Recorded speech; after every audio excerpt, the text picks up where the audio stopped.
Diz assim, 1 Tessalonicenses capítulo 5, vou ler do versículo 9 até o 11, porque aí fecha a nossa última ideia sobre este sermão. O título deste sermão que estamos pregando há alguns domingos é O Dia do Senhor e a Conduta dos Crentes. Então, essa ideia desse tema que eu dei, o Dia do Senhor e a Conduta dos Crentes, vai do versículo 1 até o versículo 11. E nós já vimos muita coisa a respeito disso. Porém, hoje nós vamos ler do 9 ao 11 para fecharmos a última ideia sobre esse tema. Diz assim: porque Deus não nos designou para a ira, mas para a aquisição da salvação por nosso Senhor Jesus Cristo, que morreu por nós, para que, quer vigiemos, quer durmamos, vivamos juntamente com Ele. Pelo que consolai-vos uns aos outros e edificai-vos uns aos outros, como também o fazeis. Amém? Senhor, que a Tua palavra a ser ministrada fale profundamente ao nosso coração. Nos distancie, Senhor, de toda a artimanha maligna, seja ela da origem espiritual ou de origem emocional, psicológica, ou que esteja aqui neste ambiente através de desatenção ou qualquer outra coisa que venha furtar o nosso pensamento e a nossa atenção da Tua palavra. Eu repreendo isto em nome de Jesus Cristo e peço ao Senhor que coloque a Tua igreja centrada na Tua palavra. Ao Senhor, com toda a sua consciência voltada para o aprendizado e também, ó Deus, para o discernimento da Tua vontade para nós, em nome de Jesus. Amém. Podeis sentar, irmãos? Glória a Jesus. Muito bem, nós vamos então falar sobre a ira de Deus. A ira de Deus, como já foi falado aqui no início do nosso culto. O apóstolo Paulo, ele começa dizendo assim, no original grego está assim: porque não nos destinou o Deus para dentro da ira, para dentro da ira. As preposições gregas, elas são mais enfáticas do que as nossas. Não é apenas para a ira, mas para dentro da ira, sugerindo com isso não somente um sentimento de Deus, mas também um lugar. Aonde é que Deus vai executar a sua ira? No inferno. É óbvio que a ira de Deus, ela tem seus degraus, como nós vamos ver aqui. Ela tem os seus níveis de manifestação, mas a culminação, o encerramento da ira de Deus é no inferno. É no inferno. E hoje as pessoas, elas não creem no inferno, mas isso não interessa. O inferno não precisa da sua fé para ele existir. O inferno não precisa de você acreditar nele para ele existir. O inferno existe porque Deus criou o inferno. Não foi o diabo que criou o inferno. O inferno não é do diabo. O inferno é de Deus. O diabo não vai atormentar pessoas no inferno. Deus vai atormentar pessoas no inferno. E isso para sempre. Não é um dia, 2 dias, 1 ano, 5 anos, 1000 anos, 200 mil anos, 1 milhão de anos, não. É para sempre. E em nada isso revoga o caráter santo de Deus, porque a sua ira é tão santa e justa quanto o seu amor. Deus não se mancha com os sentimentos, Deus não se mancha com as paixões conforme nós temos. Nossa ira, ela é manchada pelo pecado, por isso que quando nós vamos executar nossa ira contra o nosso próximo, nós pecamos. Por que a Bíblia diz para nós, irai-vos e não pequeis? Porque nossa ira é manchada pelo pecado. Mas por que a Bíblia não diz para Deus assim, ira-te Deus, mas não peques? Por quê? Porque em Deus não há pecado. A ira de Deus é santa e justa. Então Paulo diz isto. Deus não nos destinou para dentro da ira, mas para dentro da aquisição da salvação, através do Senhor nosso Jesus Cristo. Agora, observe que Paulo está usando aqui uma conjunção chamada porquê. No início do versículo 9. Porque Deus não... Este porquê é uma conjunção explicativa. Paulo está explicando o porquê do que ele havia dito no verso anterior. E o que foi que Paulo disse no versículo anterior? Ele diz assim, mas nós que somos do dia, sejamos sóbrios. Olha, Junte tua inteligência, tua consciência sadia, não contaminada. E é óbvio, quando a gente fala sobriedade, nós imaginamos pessoas bêbadas que estão com o seu juízo contaminado pela cachaça. Eu falo para minha esposa que a bebida deixa o cara surdo, porque lá em frente de casa tem um bar, e quanto mais eles bebem, mais eles aumentam a música. Então, obviamente, a conclusão é essa: quanto mais o cara bebe, mais surdo ele fica. Então veja que não é só a bebida, ela não atrapalha somente o seu discernimento, mas também sua audição, viu? Então a pessoa fica totalmente indiscernível, ela perde o critério das coisas. Por isso que a mãe do rei Lemuel, ela disse para ele assim: não é próprio dos reis, ó meu filho, o beber vinho, porque você precisa estar em são juízo para executar a todo tipo de juízo que é necessário para a nação. Óbvio que hoje nós temos 3 poderes: o legislativo, o executivo e o judiciário, mas esse povo, eles não têm mesmo o bom senso, nem sem beber. Sem beber eles não têm o bom senso. E o chefe do nosso executivo é um exemplo de beberrão, é um exemplo de bebedice, de pessoa completamente fora do seu... As pessoas falam assim para mim: não, pastor, mas ele parece que ele já está ficando bobo, ele parece que está ficando meio burro. Não, ele perdeu, foram os neurônios de tanta bebida. A pessoa perde. E outra, ele começa a mentir e acreditar na sua mentira, e achar que todo mundo vai acreditar na mentira dele. Ele mente para a Alemanha, ele mente para Portugal, ele mente para a Rússia, ele mente para a Ucrânia. Qualquer lugar que ele vai, ele mente, e as pessoas acreditam, e ele também acredita. Eu estou dando um exemplo aqui. Qualquer um que esteja no poder, a Bíblia diz, não é próprio que ele beba, porque essas coisas tiram o seu juízo para exercer com retidão e com fidelidade. Agora você imagina um juiz que toma uma cajibrina antes de ir julgar um caso. Qual que é, irmãos, a consciência que uma pessoa dessa vai ter? Então, o apóstolo Paulo, ele está dizendo assim: seja sóbrio. Lógico que aqui ele está falando espiritualmente. Ser sóbrio espiritualmente é você não permitir que os conceitos da nossa sociedade invadam a sua mente e tirem de você o perfeito juízo e o perfeito raciocínio que só a Escritura dá. Você tem na sua mão, meu irmão, minha irmã, você tem na sua mão o maior tesouro de inteligência que existe, que é a Bíblia Sagrada, é a palavra de Deus. Não deixe nada, nenhuma contaminação que vem deste mundo, das ideologias deste mundo, manchar o teu discernimento, o teu entendimento. Tudo que vier a você, tudo, seja filosófico, psicológico, seja antropológico, sociológico, tudo que vier até você como ideologia, seja político, seja até religioso, passe pelo crivo da palavra de Deus, para você não ser uma dessas pessoas ébrias, uma dessas pessoas bêbadas, que Paulo está dizendo aqui, e ele não está falando aqui da bebida material, ele está falando justamente dessas coisas inebriantes que existem na nossa sociedade, nas escolas. Os professores não estão ensinando apenas a mentira que já tem na matéria que você vai aprender, porque ali já está cheio de mentira. Nos próprios livros da história, da geografia, já existe mentira. Eles estão te ensinando mais do que aquelas mentiras. Aquelas mentiras são as mentiras autorizadas. São as mentiras autorizadas. E você tem que aprender para você fazer a prova e passar.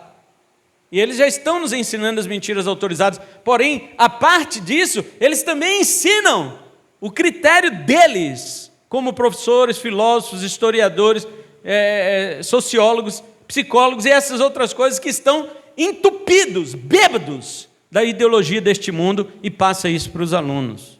Por isso, pai, mãe, chega em casa e ensine Bíblia para o teu filho. Chega em casa e ensine a palavra de Deus para o teu filho. Minha filha estuda na escola adventista. Aí ela veio com um negócio lá da matéria de religião. Eu falei para ela, olha aqui, a sua escola é boa para ensinar as matérias. Religião é o papai que sabe. Sua escola não sabe nada de religião. Nada. E aí ela ficou assim, eu falei, mas a professora disse, ela também não sabe. Nem a professora, nem a diretora, nem ninguém na escola lá não sabe nada no que se refira à Bíblia e à religião da palavra de Deus. Quem sabe é o papai. Lógico, estou falando para minha filha, então eu vou dizer quem que sabe? Sou eu. Falei, é o papai que sabe. A Bíblia, eles interpretam tudo errado. E você tem que aprender a Bíblia com o papai. E aí, eu esqueci de falar para ela, que não era para falar para a professora. Só foi esse o erro. Contei para minha esposa, ela, você falou para ela não falar para a professora? Eu falei, esqueci, deixa eu falar com ela. Ela, eu já falei. Falei, tá bom, tá bom. Mas vamos voltar à conjunção. Conjunção, por quê? Porque Deus não nos destinou para a ira. Veja, Paulo está fazendo um porquê de acordo com aquilo que ele disse no verso 8. O verso 8 ele falou, mas nós que somos do dia, quem é do dia, dá um amém aí. Amém. Os demais que não deram amém, venham para o dia, tá? Saia das trevas. Então, você que é do dia, seja sóbrio, seja inteligente, não engole essas conversas do mundo, tá? E outra, Paulo diz assim, vista-se da couraça da fé e do amor e ponha o capacete da esperança da salvação. Aí ele vem com o porquê. Por que você pode fazer isso? Por que você pode pegar o capacete da salvação e colocar sobre você? Porque Deus não te destinou para a ira. Deus te destinou para a salvação em Cristo. Pegue o teu capacete da salvação, irmão. Coloque o que o capacete representa para a cabeça. Proteção, segurança. É isto que a salvação em Cristo representa para você. Você está seguro, você está protegido da ira de Deus.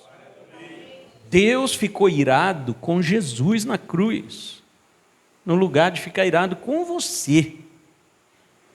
Como foi dito no início deste culto, Deus, Ele tem a sua ira reservada para derramar sobre todos os ímpios.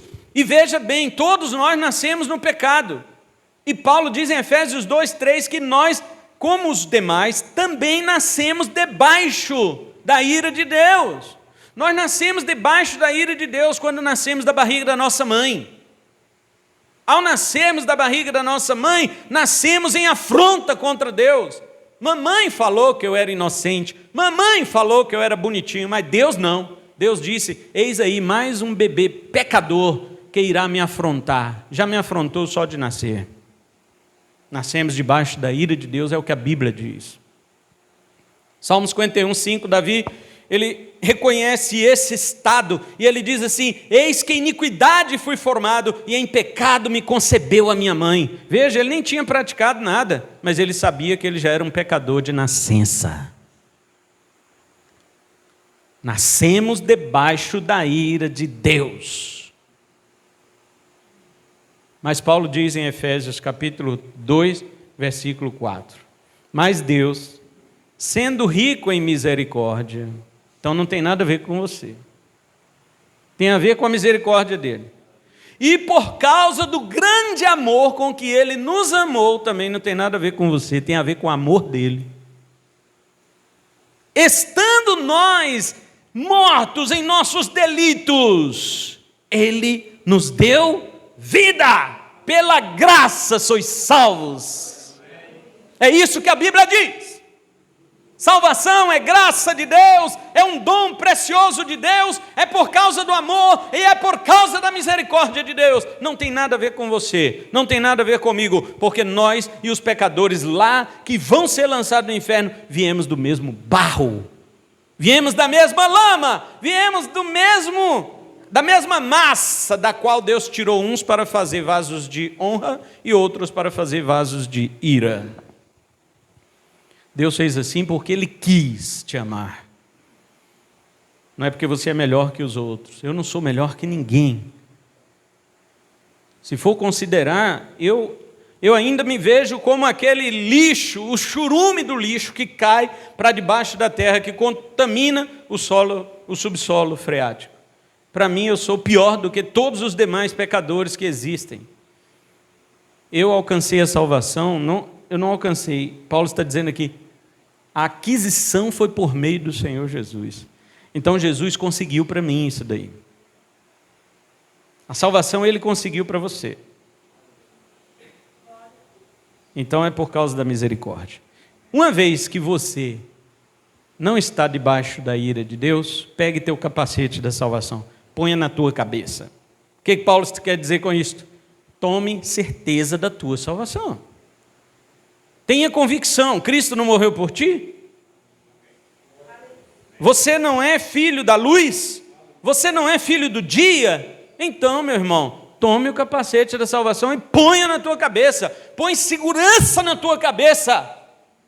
Porque Deus não te destinou para a ira. Então aqui é como se Paulo estivesse respondendo a uma pergunta. Por que podemos usar o capacete? A resposta é essa. Porque Deus não nos destinou para a ira. Os pecadores que estão aí sem Cristo, que foram destinados para a condenação, eles não podem tomar o capacete da salvação, não. Não podem, mas você pode. Você pode pegar o teu capacete e colocar na tua cabeça. O que é isso, pastor? É que você terá certeza.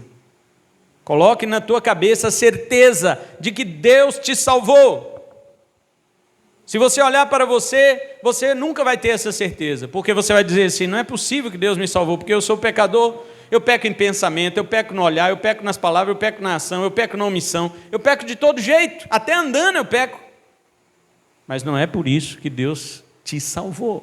Ele te salvou pela aquisição de Cristo. Quem adquiriu isso foi Ele, não foi você. A ira de Deus está reservada para os filhos das trevas, não para os filhos da luz. Agora, por causa de quê que vem a ira de Deus sobre os homens? Alguém deve estar perguntando isso porque ninguém quase ouve falar das pregações sobre a ira de Deus, né? A maioria é Deus te ama. Jesus te ama. Deus tem um plano glorioso na tua vida. É sempre isso que as pessoas ouvem falar. Ninguém ouve falar da ira de Deus. Mas a Bíblia fala da ira de Deus, e se eu quiser ser um pregador da verdade, eu tenho que dizer o que a Bíblia diz. E em primeiro lugar, a Bíblia diz que a ira de Deus vem sobre os homens. Por quê? Primeiro, porque eles conhecem a Deus por suas obras, que são reveladas por meio das coisas criadas, mas não dão glória para Ele. O presbítero Marcos leu Romanos 1,18, que diz assim, porque a ira de Deus, olha aqui, irmãos, está escrito isso aqui, ó. Porque a ira de Deus é revelada do céu contra toda impiedade e injustiça dos homens que detêm a verdade e a injustiça. Olha o 21. Porquanto, tendo conhecido a Deus, não o glorificaram como Deus, nem foram agradecidos, mas se tornaram vãos em suas imaginações, e o seu coração insensato se obscureceu. O que eu falei sobre trevas? Obscurecer. O que eu falei sobre os idiotas? É o insensato. Está vendo? A Bíblia usa um nome bonitinho para idiota. Ela fala insensato. E quando fala que anda na escuridão, ela diz obscureceu. Então as palavras da Bíblia são palavras clássicas, são palavras bonitas. Mas é isso que a Bíblia quer dizer. Os tolos, eles ficam na sua escuridão, eles ficam mais idiotas, mais tolos, e rejeitam glorificar a Deus. Eles rejeitam, eles roubam a glória de Deus. Eles veem o céu, eles veem a criação, as estrelas, eles veem tudo que pode ser visto na criação de Deus, e eles dizem, Deus não existe, não foi Deus que criou, isso foi obra do acaso, isso foi o Big Bang, isso aí foi uma explosão de átomos, isso foi isto e aquilo. Os homens querem roubar a glória de Deus, mas a palavra do Senhor diz que todo ser humano nasceu com um fio de conhecimento sobre Deus, de tal forma que não é quando o homem olha para a criação que ele entende que existe um Deus, não. Veja que é o contrário. É porque já existe dentro do homem o senso da existência de Deus, e então, por causa deste senso, quando ele olha para as coisas criadas, então ele percebe que Deus existe. Não é que a natureza fala para o homem: olha, eu sou criação de Deus. Ei, olha eu aqui, a estrelinha balançando para você, e lá a poeira cósmica escrevendo: eu existo. Não é isso. Não é a criação que fala para você que Deus existe. Mas você nasceu sabendo que Ele existe, porque Deus criou o homem, sabe como? Deus criou o homem do pó da terra e depois soprou nos narizes dele o fôlego de vida. Deus fez o homem com uma parte material, que é da terra que Ele havia criado, Deus fez. E como o homem estava lá sem vida, Deus não falou assim: haja homem, igual Ele falou para a terra: terra, produza boi. Então, da terra, juntaram-se todos os elementos químicos e formaram um boi, e o boi saiu respirando, mugindo, comendo capim, tudo que estava na mente de Deus. Veja bem, porque não foi só haja boi, produza um boi, não foi só isso. Deus tinha na mente dele, na mente de Deus, Deus tinha como seria o formato do boi, como seria os hábitos alimentares do boi, qual seria a voz do boi, o mugido dele. Deus tinha tudo na mente. Então, quando Deus disse para a terra: produza um boi, a terra foi obrigada a entender a mente de Deus, que saiu por meio de sua palavra, e ela então produziu um boi inteiro, pronto, maduro, adulto, segundo estava na mente de Deus. Mas por que Deus não fez isso com o ser humano? Porque Deus falou assim: eu vou fazer, ou nós vamos fazer, né? Nós vamos fazer o homem à nossa imagem e à nossa semelhança. Então eu não posso dizer para a terra: produza um ser humano. Se Deus dissesse isso, a terra também produziria um homem, e ele sairia respirando, tudo normal, mas ele não teria nada de Deus. Ele poderia então olhar para a natureza e dizer: quem fez isso? Porque os animais olham para a natureza, mas ele não sabe quem fez. O boi vai lá beber a água que Deus fez, mas o boi não olha para a água e diz: Deus criou a água. Ele não pensa isso, porque Deus não soprou nada no boi. Deus mandou que a terra produzisse ele, e ela produziu. Deus podia falar: produz um homem, o homem ia sair também, andando, respirando e tudo mais, porém não ia ter conhecimento de Deus. Então, quando Deus disse: não, agora a terra não produza mais nada, eu mesmo, Pai, Filho e Espírito Santo, nós vamos fazer o homem à nossa imagem, à nossa semelhança. Pegou o pó da terra, formou o homem. A Bíblia diz que Deus formou. A palavra é diferente no hebraico. Bará é criar do nada, e etzer é formar de algo já existente. E Deus formou o homem daquilo que já existia, que era o pó da terra. Tanto que todos os elementos químicos que tem no corpo humano tem na terra, porque foi dali que Deus o criou. Mas quando o homem estava lá parado, inerte, deitado, então Deus disse: agora sim, vou colocar dentro dele algo que está dentro de mim. E Deus soprou no homem. Quando Deus sopra nos narizes do homem o fôlego de vida, o que entra dentro do ser humano é a ideia de Deus. O que entra dentro do ser humano é a consciência de Deus. O que entra dentro do ser humano não é só respiração, não, gente. Porque tem gente que fala: Deus soprou e o homem respirou. Não é isso somente. Deus soprou e o homem ficou religioso. É isto. Deus, quando soprou em Adão, que estava deitado lá, sem vida e nada, no sopro de Deus veio a religião para dentro dele. É por isso que todo ser humano nasce sabendo que Deus existe. Então, quando ele vai para fora e olha a natureza, ele olha. Adão, né? Deus criou isso. Deus criou aquilo. Deus criou aquilo outro. Deus criou. Adão ser religioso, porque tinha Deus, um sopro de Deus dentro dele. Agora, os homens no pecado, mesmo no pecado, você acha que ele perdeu a noção de Deus? Não perdeu. Ele sabe que Deus existe, Mas olha o que Paulo está dizendo: eles detêm a verdade pela injustiça, eles sufocam a verdade por causa da sua injustiça, eles suprimem a verdade por causa da sua injustiça. E então olham para a natureza e eles dizem, porque já têm o senso da existência de Deus, eles dizem: Deus existe, Deus criou isto, Deus fez tudo isso, mas eu não dou glória a Ele. É isso que Paulo está dizendo. O homem no pecado, ele rouba a glória de Deus. E muitas vezes ele nega a existência de Deus. Quando você for conversar com um ateu, ou debater com um ateu, não pense você que ele não acredita em Deus mesmo. Isso é mentira. Não existe um ser humano que não acredita em Deus. Deus criou todos os seres humanos com senso religioso, com senso da sua existência. Agora, ele pode negar. Por isso que a Bíblia não diz o ateu diz no seu coração, não a Deus. A Bíblia diz o tolo no seu coração, não a Deus. Ele é um teísta, ele sabe que Deus existe, mas por ser tolo, ele nega a existência de Deus. Ele sabe que quem criou isto tudo foi Deus. E então ele nega a existência de Deus, porque não quer dar glória a Deus, porque se ele tiver que dar glória a Deus, então ele também tem que abandonar os seus pecados. Veja por que os homens não querem dar glória a Deus, porque não querem largar os seus pecados. Esta é a verdade, meus irmãos. Quando você prega o evangelho aí fora, as pessoas elas zombam de você, elas zombam da Bíblia, elas zombam de Deus, elas zombam da existência de Deus. Por quê? Porque saber que Deus existe vai confrontar o modo de vida que você leva. É por isso que o próprio Salmo que diz assim, diz o tolo no seu coração, não a Deus, ele também diz assim, continuando o verso, corrompem-se,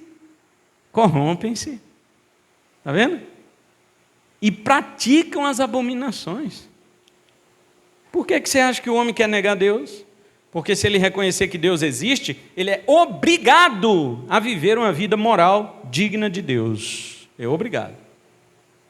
Aliás, moralidade não se explica sem a existência de Deus. Essa é uma pergunta que nenhum ateu conseguiu responder até hoje. Nenhum. Por que existe moral no ser humano?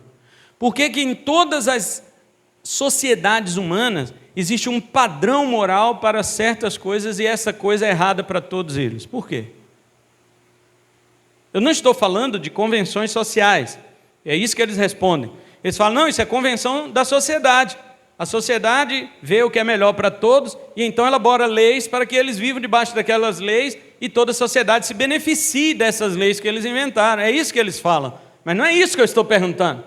A pergunta sobre a moral é a seguinte: existe uma moral dentro de cada ser humano, dentro de cada sociedade, que todas elas sabem em comum que certas coisas, que algumas coisas são certas e outras coisas são erradas, sem ninguém falar, sem convenção social, sem lei, sem norma, sem nada. Eles sabem que é errado.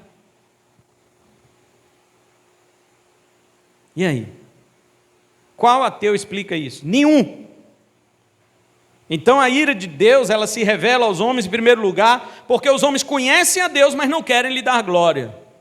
A minha pergunta para você nesta noite é esta: tudo o que você faz é para a glória de Deus? É? Tudo que você faz é para que Deus seja glorificado?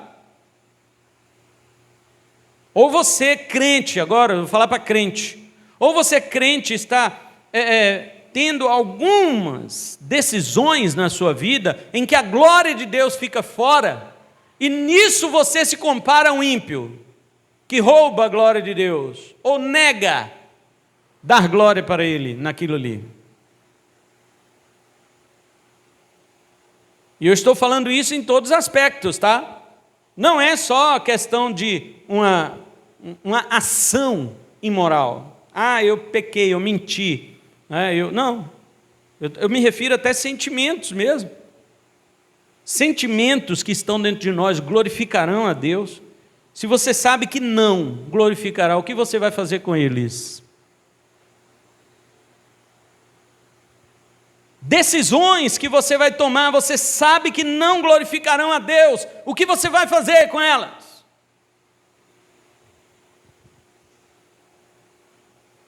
Às vezes não agimos como os ímpios, que roubam a glória de Deus, sorte nossa é que a ira de Deus não se revela sobre nós, porque ela já se revelou sobre Jesus. Jesus foi para a cruz para você não ir para o inferno, porque tudo que Deus ia derramar sobre você no inferno, Ele derramou sobre Jesus na cruz em seu lugar. Segunda coisa, a ira de Deus também vem sobre os homens, porque os homens aumentam em seus pecados. Efésios capítulo 5 e o versículo 6. Olha o que Paulo diz que os homens fazem. Efésios 5, 6.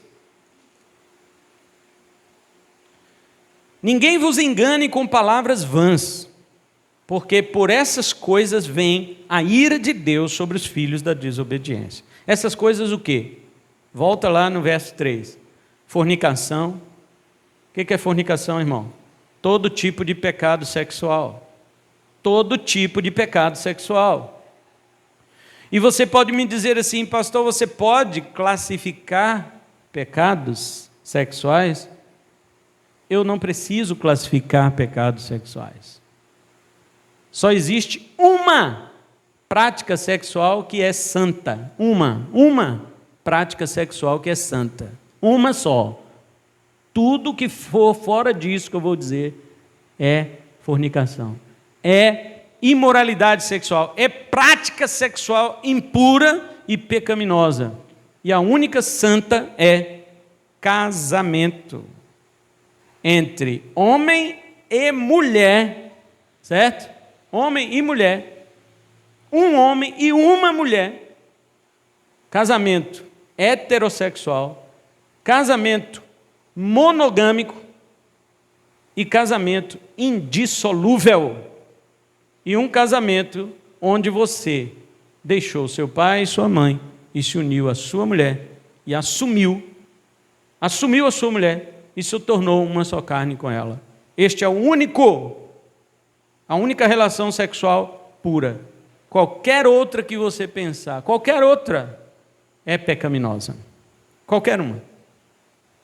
E aí vem sexo entre namorados, vem sexo homossexuais, entre homoafetivos, e aí vem sexo de pessoas casadas com pessoas fora do seu casamento, sexo com animais, sexo com crianças e, se for falar aqui, a perversão sexual ela não tem limites, por isso que eu não dou exemplos.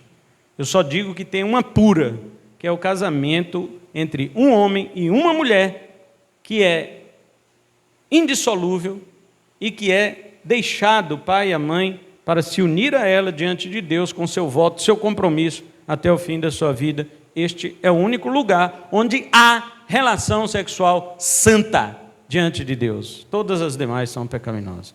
E Paulo está dizendo que a fornicação, entendeu o que é fornicação? Todo pecado sexual que é fora desse que a Bíblia diz que é o padrão, aí traz a ira de Deus sobre os homens. Segundo, toda impureza. O que é impureza? Está relacionado também. Porque a relação sexual é a prática, mas a impureza é o pensamento. A impureza está nas demais coisas, porque o jovem, por exemplo, ele diz assim, tudo bem, eu não tenho namorada, eu não faço sexo com minha namorada, e nem nada, eu não tenho namorada, mas ele assiste vídeos pornográficos, ele pratica o sexo solitário, ele pode entrar em contato para fazer o chamado sexo virtual. E existem muitas outras coisas que são caracterizadas nesta palavra, impureza. Porque não é só a prática que a Bíblia condena, ela também condena um coração contaminado por estas coisas. E por essas coisas vem a ira de Deus sobre os filhos da desobediência.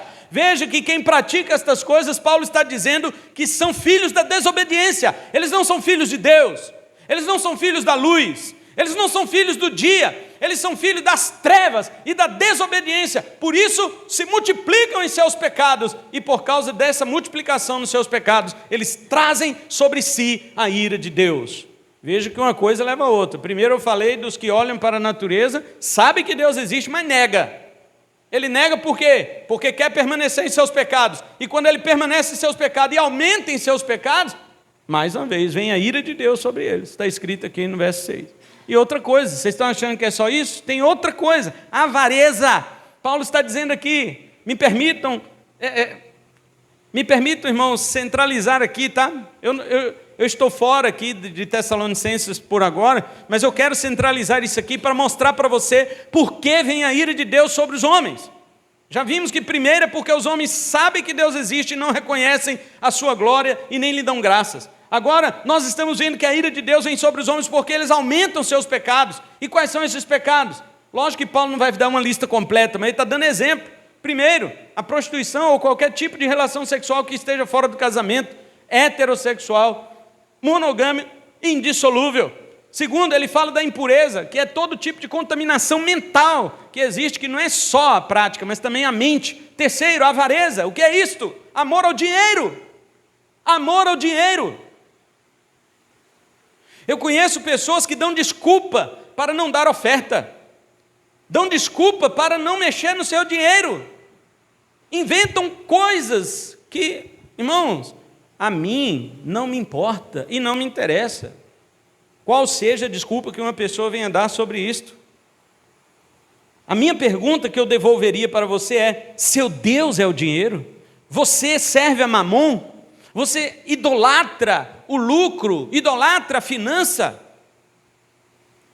Porque há pessoas que dão essa desculpa e depois elas não sabem por que vivem em aperto, porque a palavra de Deus promete abençoar aqueles que são fiéis na sua contribuição, mas há pessoas que são apegadas demais ao Deus Mamon, ao Deus dinheiro, e eles dizem, sabe o que? Eu ganho pouco, é por isso que eu não dou, eu ganho pouco.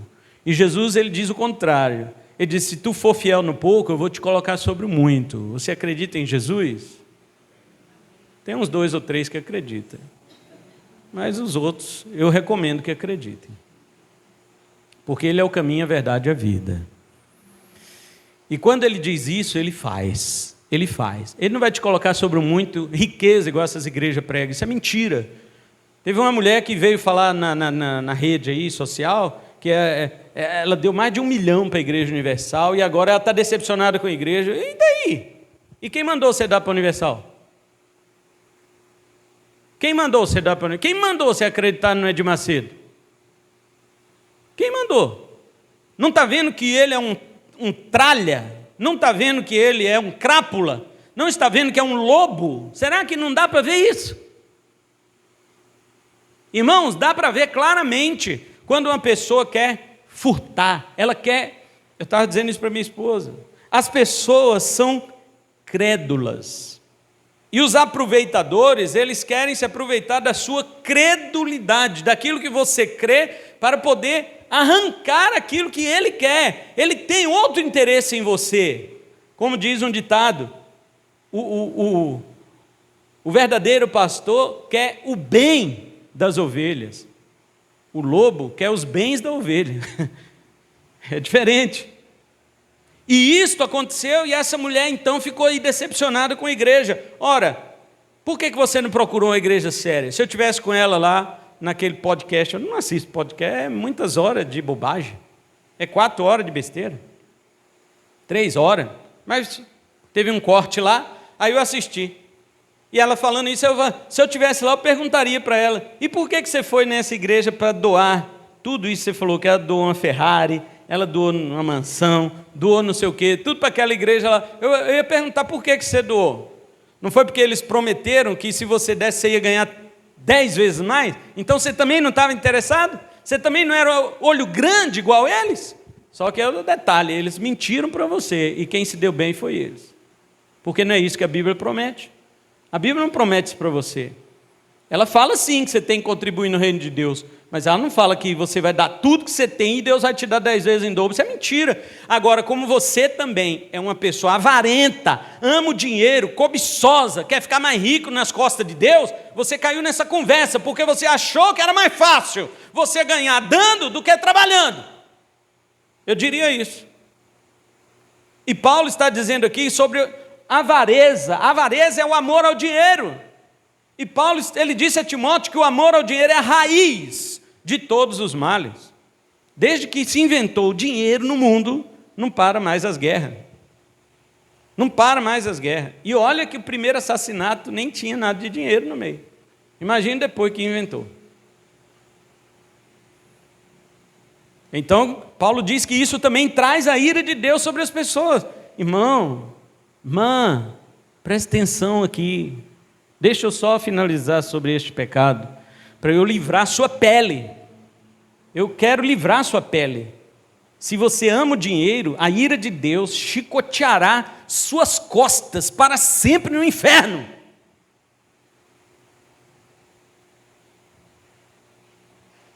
E depois disso, Paulo diz: essas coisas não devem nem se nomear entre vocês como convém a santos. Vocês são santos, nós somos santos, nós somos separados por Deus, nós somos crentes, então que não haja isso no meio de vocês. É uma igreja pura, uma igreja que não tem casais de namorado indo para a cama, uma igreja que não tem pessoas acessando sites imorais, é uma igreja que as pessoas não amam o dinheiro, mas amam a Deus, amam ao Senhor. E Paulo diz mais: nem imundícia, não existe imundícia no meio de vocês. E imundícia aqui é tudo que se refere a qualquer tipo de contaminação mental, física, que existe e psicológica no meio das pessoas, no meio da igreja. Paulo diz: nem conversas tolas. O que mais nós vemos hoje são conversas tolas entre as pessoas, nem gracejos, são brincadeiras sem graça, coisas que não convêm. Mas Paulo diz: antes, ação de graças. Por que ação de graças? Volta no primeiro ponto que eu falei. Porque os ímpios não dão graças a Deus. Os ímpios olham para a natureza, não glorificam a Deus e nem lhe dão graças. Mas o crente não. O crente, ele olha para a natureza criada e ele diz o quê? Olha que maravilha as obras de Deus. Ele reconhece. E então ele começa a adorar o Senhor, ele começa a glorificar o Senhor, e ele começa a dar graças a Deus. E aí Paulo diz mais: porque bem sabeis isso, que nenhum devasso ou pessoa impura, homem avarento, que é idólatra. Olha o que a Bíblia compara o homem que ama o dinheiro com idólatra. Não tem herança nenhuma no reino de Deus e de Cristo. Ou seja, se você não tem herança no reino de Deus e de Cristo, a tua parte que lhe cabe será no lago de fogo que arde com enxofre, onde Deus pisará sobre você para todo sempre, te torturando eternamente. E Paulo diz no 6, o que eu finalizo agora, Efésios, e voltamos para Tessalonicenses para encerrar.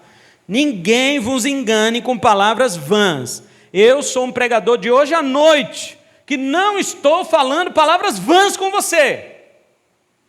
Eu não estou jogando palavras fora, estou dizendo o que a Bíblia diz. E não se engane com esses pregadores de falas vãs, vazias. Vão é vazio, só fala o que não interessa. Ah, pastor, mas ele disse que Deus me ama. Tá, e daí? Deus ama você do jeito que você está vivendo, é? Você tem certeza disso? Deus ama você do jeito que você está vivendo? Ah, ele falou que eu vou ter vitória, agora é só vitória, agora é só vitória. É isso que você pensa mesmo? Eu tenho medo de que Deus te dê só vitórias e no dia do juízo Ele te condene. Porque você vai dizer: Senhor, eu quero o céu. E Ele vai dizer: não, te dei o céu na terra, você não viu não? Era só vitória. Agora você não tem mais nada aqui não. Agora você vai conhecer a derrota. Lá você não conheceu? É isso que você quer? Ninguém vos engane com palavras vazias. Ninguém vos engane com palavras fúteis. Eu sou um pregador de hoje à noite, que não estou enganando você. Eu posso não estar sendo doce. Eu posso não estar sendo doce nas minhas palavras. Posso estar sendo amargo, né, Geni? A Geni que fala isso daí: pastor, você é um poço de coice. Né? Eu achava que ela ia falar um poço de delicadeza, né? Pastor, você é um poço de coice. Aí ele fala: pois é. Não sou daqueles de palavras vãs. Eu estou te falando a verdade bíblica sobre a ira de Deus. É por causa disso que vem a ira de Deus. E eu quero arrancar você, tirar você de debaixo destes pecados. Você está praticando prostituição? Você está praticando a imoralidade sexual? Você está, como casal de namorado, indo para a cama? Arrependa-se disso e pare com isso. Você tem sua esposa, seu marido, e está traindo? Pare com isso. Venha a Cristo enquanto há tempo de se arrepender e abandone o pecado. Você está tendo práticas homoafetivas? Abandone isto em arrependimento diante do Senhor. Você está acessando sites pornográficos que levam você à impureza? Pare com isso hoje. Arrependa-se disso. Essas coisas trazem a ira de Deus sobre você. Você está amando dinheiro? Para você o dinheiro, não toque no meu dinheiro. Pare com isso, arrependa-se desse ídolo. A Bíblia te chama de idólatra, e o idólatra não tem parte no reino de Deus e de Cristo. Arrependa-se, deixe Deus ser o teu Deus, e que o dinheiro seja teu servo. Você é imundo? Venha para a santidade. Você tem conversas tolas? Comece a conversar coisas saudáveis. Você é gracista, cheio de gracejos? Volte para as Escrituras. Você é uma pessoa impura? Volte-se para a purificação. Você é avarento? Deixe o dinheiro nas mãos, no governo de Deus, para que ele seja teu servo e não teu senhor, porque ninguém deve vos enganar com palavras vãs. Quem falou para você o contrário do que eu estou pregando hoje à noite aqui, te enganou com palavras vãs. E é por estas coisas que eu acabei de falar que vem a ira de Deus sobre os filhos da desobediência. E olha o que Paulo diz para os crentes: portanto, nem sejais participantes com eles. Mesmo que você não faça, mas se você for participante com eles, você também está enquadrado aqui. E eu volto a Tessalonicenses para nós encerrarmos, porque eu disse que primeiro a ira de Deus vem sobre os ímpios, porque eles olham para a natureza, não reconhecem o Deus que eles já sabem que existe, não lhe dão glória. Segundo, eles aumentam em seus pecados. E terceiro e último, eu quero encerrar com isto: a ira de Deus vai piorar sobre os homens, porque rejeitaram seu Filho Jesus. João 3,36.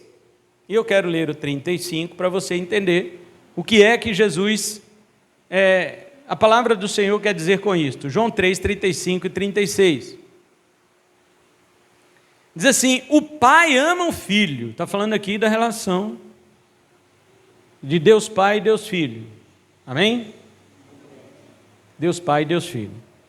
O pai ama o filho, e todas as coisas tem dado em suas mãos. Olha bem, o pai ama o filho, Deus ama Jesus, e entregou tudo nas mãos dele, beleza? Aí o 36. Por isso, pelo fato de Deus amar o filho dele e entregar tudo na mão dele, quem crê no filho tem a vida eterna. Mas aquele que se mantém rebelde contra o filho nunca verá a vida, mas a ira de Deus permanece sobre ele. Deixa eu te explicar 2, 3 coisas aqui e eu encerro. Primeiro, você sabe mais que Deus? Você não sabe mais que Deus. E Deus, por saber tudo, ama o filho dele e entregou tudo nas mãos dele. Por que você não vai entregar a sua vida para ele? Você sabe mais que Deus? O pai que é Deus, que é o pai do filho dele, que é Jesus, que é Deus, que sabe tudo, entregou tudo na mão do filho. Por que você vai dizer para Deus que não vai entregar sua vida para o filho dele? Você está dizendo: Deus, o Senhor não sabe o que faz. O Senhor entregou tudo na mão do teu filho, mas eu mesmo não entrego. Eu não confio no teu filho. Quando diz aquele que crê, é confiar. O pai entregou, ele ama tanto o filho dele que ele confia no filho dele e entregou tudo na mão do filho dele. Agora vem você, que nasceu ontem e vai morrer amanhã, e diz: não vou entregar. Se o pai, que existe eternamente, entregou tudo nas mãos do seu filho, porque o ama e confia nele, quem é você? Quem sou eu para dizer que não vou entregar alguma coisa para Jesus, para o Filho de Deus? Quem sou eu? Quem é você?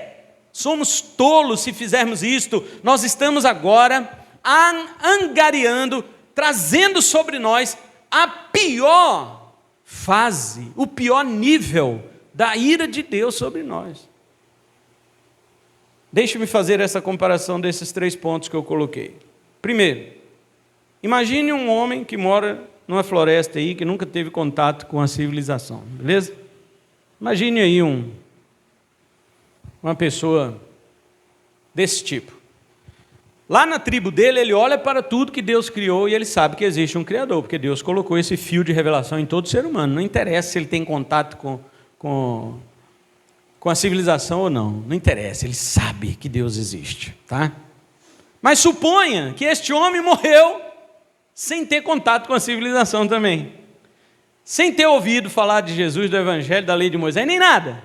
Ele morreu lá na tribo dele. Esta pessoa será salva? Não. Olha para você ver.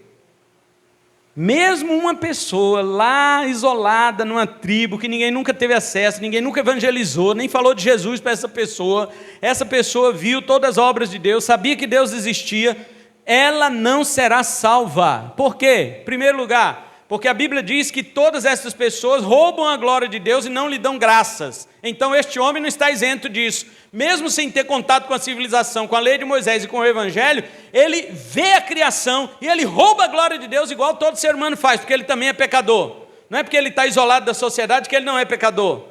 Nós não somos aqui como John Locke, que diz que o homem é uma tábula rasa e que o que contamina ele é a participação com a sociedade. Negativo. A Bíblia nos informa que todos nós nascemos pecadores e pecar é só uma oportunidade.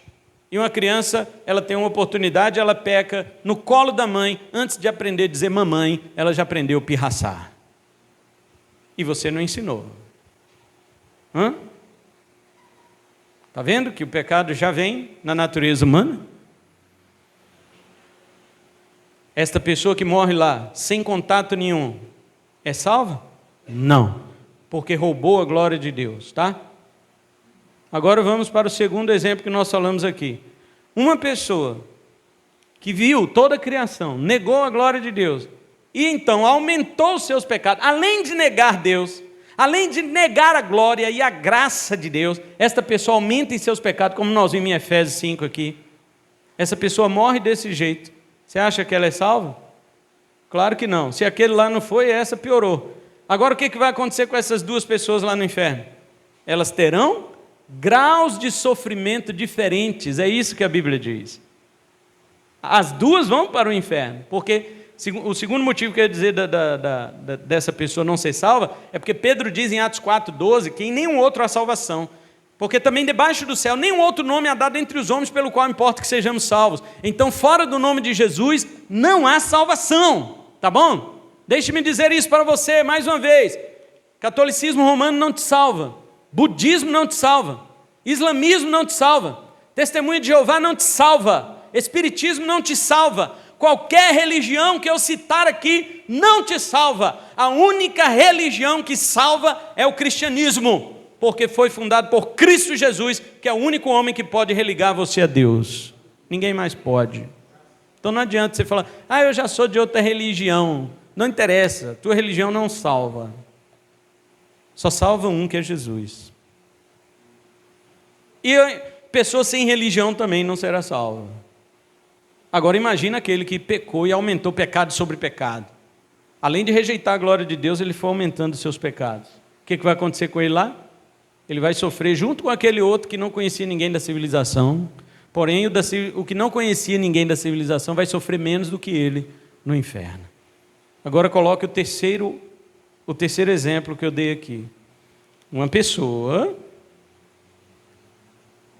que ouviu falar de Jesus, como você está ouvindo aqui nesta noite eu falar. E Deus, o Pai de Jesus, disse o seguinte: eu amo meu filho e confio tudo nas mãos dele. E Deus vira para você e pergunta: e você? Você vai confiar no meu filho? E você diz assim: Deus, sabe o que é? É tipo assim, eu estou vivendo uma vida até boa, sabe? Então eu não preciso do teu filho agora. Ou seja, você confia em suas mãos. Você confia sua vida em suas mãos, nas suas próprias. Você não sabe que hora você vai morrer. Você não sabe que hora você vai parar de respirar, meu amigo. Você não sabe. Confie tua vida em Cristo, a Cristo hoje e agora, imediatamente. Você não sabe, você não é jovem demais para morrer. A morte não escolhe idade. A morte não olha cabelos brancos para ela vir buscar. A morte, ela vem para levar aquele que Deus fechou a página do livro dele e falou: de hoje você não passa. Em Mateus 6,27, Jesus disse: por mais que você queira, nenhum passo você dá, se Deus fechou teu livro. Porque se você rejeitar o Filho de Deus, compare você com esses dois que eu citei. Um que não conhecia civilização, ninguém pregou para ele nem nada, foi para o inferno. O outro que aumentou os seus pecados, mesmo conhecendo tudo, a civilização, a lei de Moisés, foi rebelde, desobediente, aumentou os seus pecados, vai para o inferno, vai sofrer mais do que o primeiro. Agora pense você que rejeitou Jesus. Pense você que rejeitou o Filho de Deus. Você não será salvo, e sobre você a ira de Deus será um tormento no inferno, pior do que aqueles dois juntos. Deus não tolera nenhum pecado, mas o pecado de rejeitar o Filho dele é o pior de todos.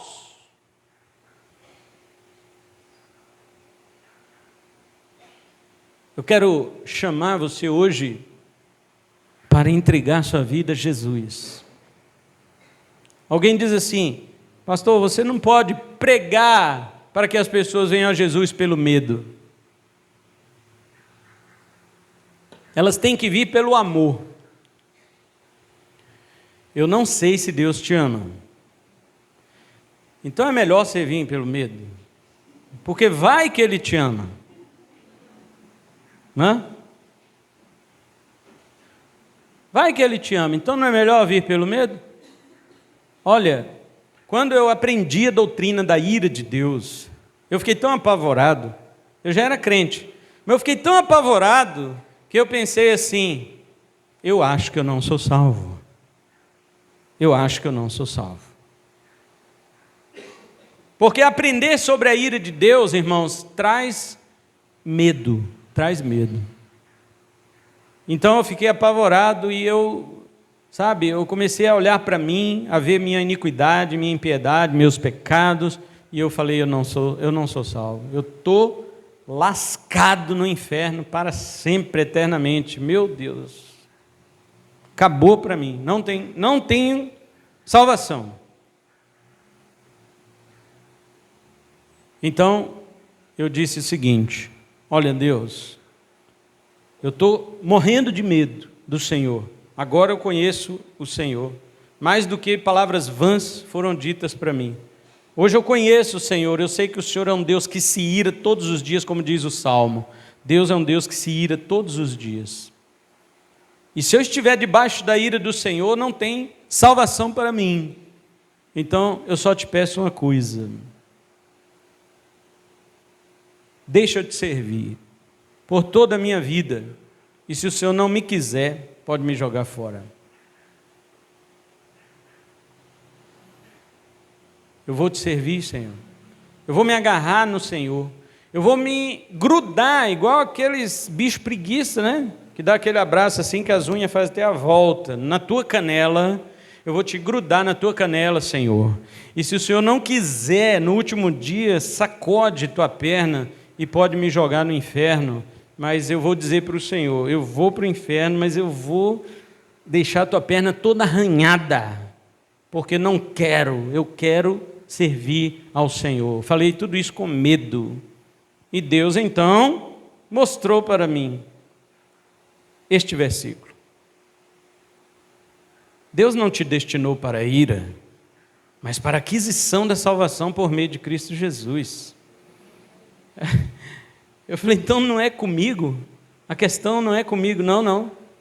O que eu ia fazer com você no inferno, eu fiz com meu filho na cruz. Então eu derramei em lágrimas, porque não haveria fim meu sofrimento no inferno. E aquele sofrimento sem fim, Deus derramou sobre Jesus para me salvar. Então eu entendi, 1 de João, capítulo 4, e o versículo 20, versículo 19, e até antes ali, né, o 16, 17, que fala assim: o perfeito amor lança fora o medo. Eu achava antigamente que era o amor nosso, né? Não é assim que os batistas falam? E o perfeito amor lança fora o medo. Irmão, não viva. Se você tem amor,